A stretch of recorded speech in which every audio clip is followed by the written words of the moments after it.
First question is going to come from Chris there on the front row to your left. Yes, sir.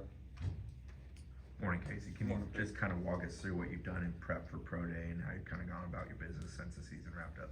Yeah, it's kind of been like almost essentially like an off season. I mean, obviously you're training for a track meet at the end of the day. You got to do the 5, 10, 5, L drill and 40 and stuff like that. But you're still training for functional movement, training for offensive line specific training as well. So I approached it as the same thing as I would as in any off season, getting anabolic shape as well. That's always been a big part of my off season routine. So it's definitely I wouldn't change anything as far as not from an off season. So it's an off season approach. Next will be Jordan, third row to your left. Kind of going on top of that, is there anything specific you've been working on in your training, or just trying to get better in all aspects of the game?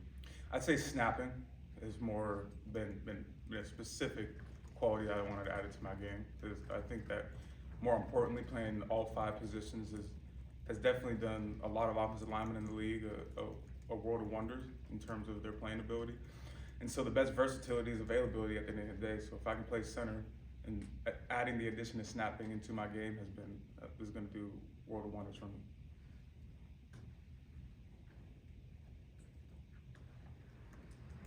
Next will be Corey, second row on your right. Was the snapping, was that something you kind of did on your own, or are you hearing from people around you or teams, like, we want to see that you can be a center to just give you that versatility? Well, plethora of both. I mean, when I first came to Florida State, it was told to me that they did want me to continue to snap, and I did express to Coach Atkins that I would want to snap as well. And so having that ability to play center here and being able to snap during practice and whatnot, and then also hearing from teams that they would want to see me snap and play center, that's definitely been like a conduit for me to want to start snapping as well. And you said you practice it. Or is it you snapping against a wall 100 times a day, or how does that work with you practicing snapping?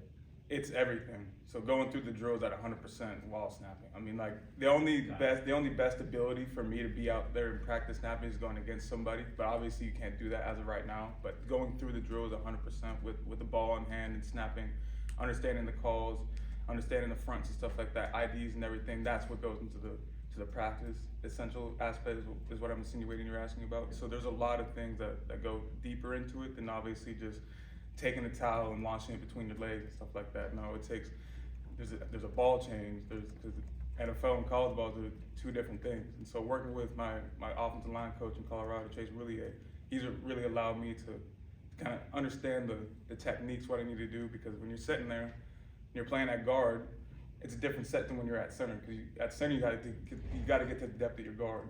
And so understanding that possibility, understanding the certain techniques that you have to do, because every single position is different. When you're sitting at tackle, you're going against a dude like Pat Payton. When you're sitting at guard, you're going against a dude like Daryl Jackson. When you're sitting at center, like you have a head up nose, you got Fabian, so you got to get depth. And so understanding that there's multiplicities with the sets and understanding that was another step to learning and practicing center as well. We'll go back to Jordan on your left. Can you just talk about how important the pro day is for you tomorrow and what it's going to be like before we put all the scouts? Oh yeah, it's definitely important. It's one of the most important job interviews of your life, I would say. And so just being me, being who I am, and having the God-given ability that I have, it's definitely put on show for tomorrow. And I appreciate God for everything that He's allowed me to do up to this point. But no, it's extremely important. All right, we'll stay on the left, go second row to Jack.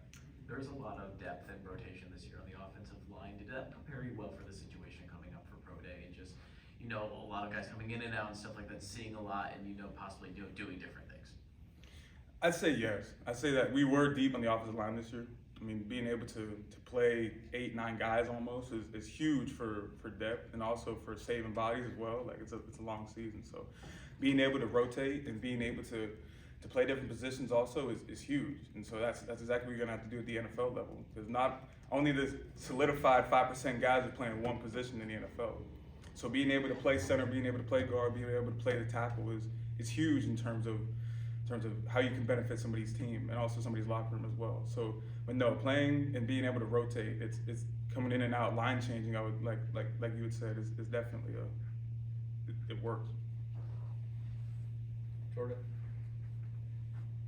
You mentioned going back to Colorado and working with your former coach. Have you been there the whole offseason? Kind of talk us through your training a little bit and what you've been working on with him. I did, yeah. I went back to Colorado. I went to Landau Performance. And so Landau Performance, I came in contact with them while I was at the University of Colorado.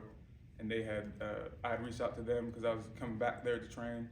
And they had an offensive line coach there at their facility that already does their training with Chase Roulier. I didn't know him previously. I knew of him though because he played with the Washington Commanders for 5 to 6 years. And so I was psyched about it. I was happy about it. And he's done a lot of good work with me for the amount of training that I've been with him. So I'm really excited about it. We'll come back to Corey, second row on your right. You were here, I guess, for about a year. Can you just, I know this is a hard loaded question, sum up your year at Florida State, and did it go, I know the selection thing did not go how any of y'all wanted, but the season itself in your time here go exactly how you envisioned it or close to how you envisioned it? Tenfold. I mean, regardless of how it ended, I mean, when adversity strikes you, that's how you are as a person. You gotta be able to adapt to it. And I mean, like playing with that last game with my brother was an extremely important piece of why I came here. But as you said, with coming here, it was everything I wanted. Being able to play at a high level football, being able to play in high level games when the stakes are so minuscule and every single mistake is taken for granted. I mean, like being able to do that and being able to be a part of something that was so special, especially to this university, I'm forever in debt to. And so being able to come here and play for Coach Norvell and Coach Atkins, that was truly one of the greatest experiences that I've ever had. And that's no testament to the other coaches that I've had in the past, but being here, being at Florida State is something special. And when you put on the jersey, when you put on the pads, going out to practice, you don't really think about it until you're out into a game and you see 85,000 people doing the war chant. You don't even think about it, but that's truly something special. And so to say that this experience was not what I wanted it to come out to in terms of the end, completely not. I got to learn so many new things, meet so many new people, and be a part of something that's truly special. Anything else? All right, thank you, Casey.